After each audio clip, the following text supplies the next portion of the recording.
Today's video I should have made a really long time ago. I wanted to sit down and chat to you about journaling and how I journal, my tips, my best practices. I realise I've actually journaled for over 10 years now. I started journaling when I was 8 years old, and it just feels weird that I've not talked about how I do it. I figure I could actually be quite a helpful resource because I think I'm a bit a couple of steps removed from the current idea of journaling, which is very goal orientated, very gratitude orientated. I think I take a slightly different approach. Other than a brief break during uni, I've actually journaled consistently through that entire time. So hopefully, if anyone's qualified to give that advice, it might be me. So first of all, why I journal. The pure motivation for me starting my journal as an 8-year-old was reading Princess Diaries. I thought that Mia Thermopolis was the coolest gal ever. I think first and foremost, I've always found it very therapeutic, especially during more turbulent times in my life. I definitely notice a difference in my mood and my stress level when I journal consistently, and that's actually also been scientifically proved. I'll see if I can find the study and I'll link it below, but I think I read it in The Body Keeps the Score, which is a great book.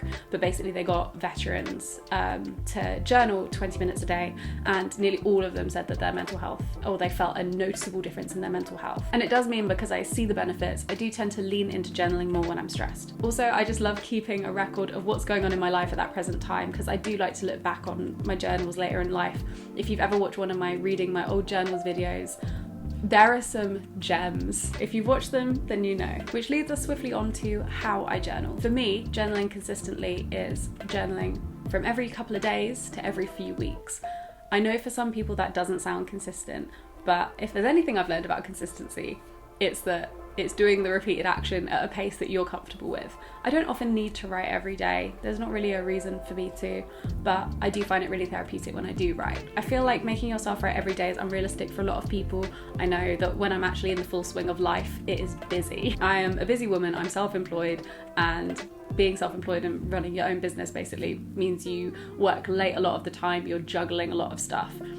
I don't really have enough of a routine to put it into my routine at such a regular level. But I feel like if I keep up a few times a week or a few times a month, I end up with a much more consistent look at my life, and I still get all those benefits that I experience when journaling. And as with most things, when you take the pressure off, you end up doing it a lot more. So what I use to journal is my Papier notepad.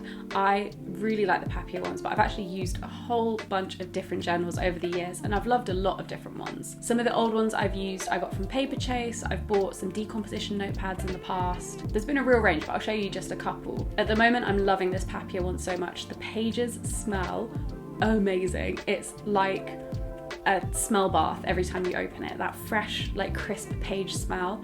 Oh, it's like a drug. One I don't have on me right now, but I absolutely love, are the Moleskine dotted journals. I think they are wonderful. I don't bullet journal anymore, but they were really useful for that. But even for normal journaling, I think Moleskine journals are just, they're just lovely. Or the Lectern books, or Lectern. Rowan always tells me off how I pronounce this, but Lectern?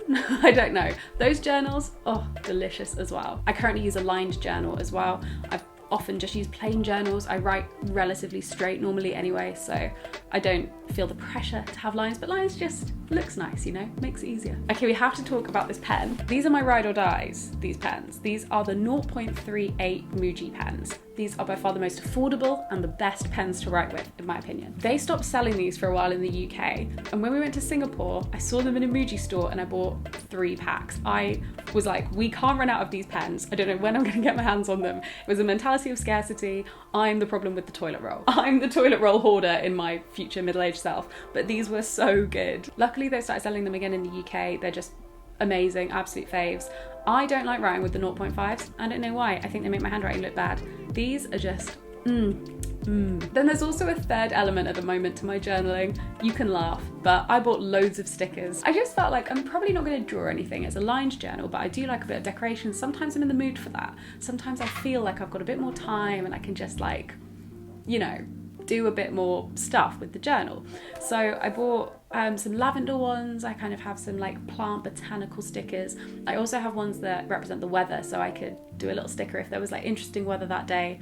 And it also helps I think ground the time or place that I'm writing about. I always write my date in the top right hand corner, and then I write it in words-ish. I don't just write 02/01/2021, I write 2nd of January 2021. I didn't always used to do that though. I varied throughout, but I always date my entries. So by my little date, I can just pop my little sticker of like a cloud and the words cloudy.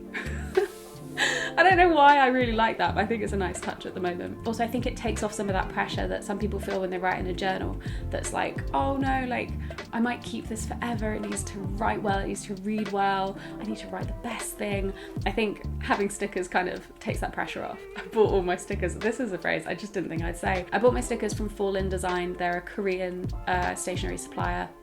They're great. They do take a while to arrive though, so factor in like a 4-week wait. So over time, I've definitely gravitated and consistently written more in a full paragraph format and written as you would expect one to write a diary. That's kind of how I write, but I'm trying to experiment a bit more. I used to do doodles, I used to draw diagrams, and I used to write out text as well, like whole text conversations I'd have with people. So yeah, it's varied a lot, but generally I just gravitate towards writing what's on my mind. At the moment, I'm actually trying out journal prompts because I know so many people love using journal prompts, and I was like, I'll try it too. So I wrote some out. I've actually got them on my Instagram. You can, I'll link it in the description. If you're looking for 31 days of journal prompts, they're down there. I wanted to make them a little bit different as well, and I'll talk about this more later in the video, but like a lot of the journal prompts that are out there at the moment are very gratitude based and quite simple, and I don't necessarily think they're that helpful. So I tried to do ones that are a bit more fluid, a little bit more abstract, and they do ask questions, but they're a bit more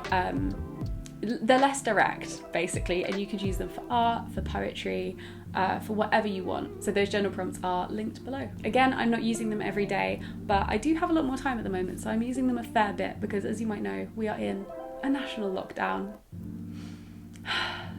I'm sick of it. Guys, I'm sick of it. I'm sick of it. It's very necessary, but I am absolutely done with being in lockdown. Content-wise, I just try and dissect whatever is in my head and keep it as free-flowing as possible. Sometimes I use a technique called automatic thought book, which I was taught when I was in my teens, which is basically where you write your exact train of thought for about 10 to 15 minutes. If it comes to a standstill or you can't think of something next, you just write the last word you thought of over and over again until a new thought comes into your head.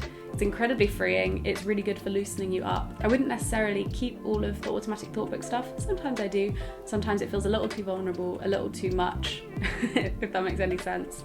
But it's a really good technique to open you up. Now I'm a little bit older, I try and get a bit more of a balance in my journal entries. I think it's important to write when you're down or you're struggling, but I think it's also important that you keep a fair balance and kind of write on days where you don't feel down as well. I also try to avoid writing when I'm angry all of the time. I really feel a desire to write when I'm angry, but I try and, again, balance it out in the future with some more days where I'm feeling more positive. So if I do have a couple of days where I'm just really down in the dumps and I write on those days, I try and then write again on another day where I have a funny anecdote or I've got something slightly more lighthearted to say. While the dark bits are really valid and important, I don't want to look back at my life and just see dark bits. I know that one of my last journal I had to just stop using because it contained so much really heavy stuff that every time I picked it up it felt like a weight on me. And also I don't want to associate journaling with bad times 24/7. I don't want to sound like I'm shaming anyone who does have this much to write, because I've definitely had this much really hard stuff to work through before, so definitely like do your own thing. But yeah, I definitely found in the past if I just wrote on those bad days, I get a very unrepresentative weight of what that experience was like for me. I write in the evenings. I've seen a lot of these journaling videos where people say they write in the mornings and they do like gratitude journaling. I'm trying to do more of that, but generally the reason I use my journal is to decompress, and that's generally an evening thing for me. Or an afternoon thing. I don't really feel the need to journal in the mornings. I also don't have anything to write really in the mornings unless I had a bad dream or something like that. But again, as I said, I'm trying to write a bit more in the mornings just to like try things, push myself. I think a question that I haven't seen discussed yet, but is something that I think is quite important, is how do you journal if you're worried someone in your house or your life is going to read it? I've definitely worried about this in the past, and I know that it puts off a lot of people from starting a journal. So there's a kind of twofold answer to this in my mind. The first is to make your journal as secure as needs be. So for me, I've always tried to use an unmarked journal.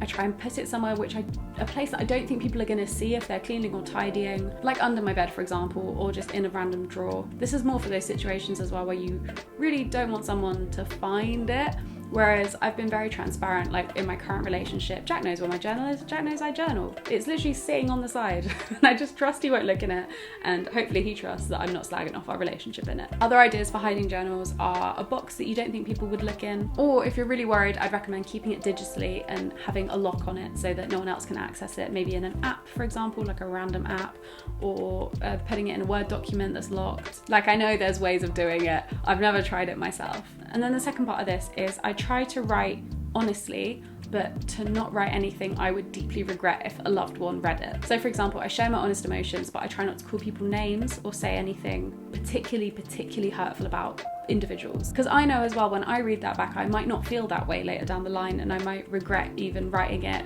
and it might show a really like unpleasant side of me. I think it's important to reflect on those feelings you have in the moment and assess why you want to call that person a name, or why you want to say that really hurtful thing about that person. So yeah, I think I use that experience as a mirror for reflection. I just try not to put that in writing. I try and be as honest about how I feel without being mean or hurtful or cruel about someone who I really do love in my life. Emotions are complex, man. So yeah, in a worst case scenario, if someone were to pick it up, they wouldn't get hurt. It might start some very honest conversations, but there wouldn't be anything, you know, that is not talk outable. So Oh, right then, back we go. Parcel came, I've lost my flow, but I'm back, hello. Okay, so as I was saying about journaling, I do understand that it's harder when you have parents or siblings and you know someone might not respect your privacy. But yeah, please don't let this deter you. There'll definitely be a way you can journal that you can protect yourself and protect your privacy. So I think I've covered everything. Let me know if you have any questions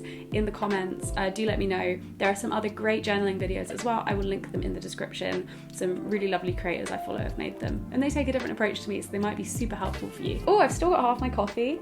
I might have a lunch now. Life is exciting. Thank you so much for watching. Please leave your journal tips in the comments. I'd love to read how you journal. And yeah, happy New Year. I will see you next week for another video.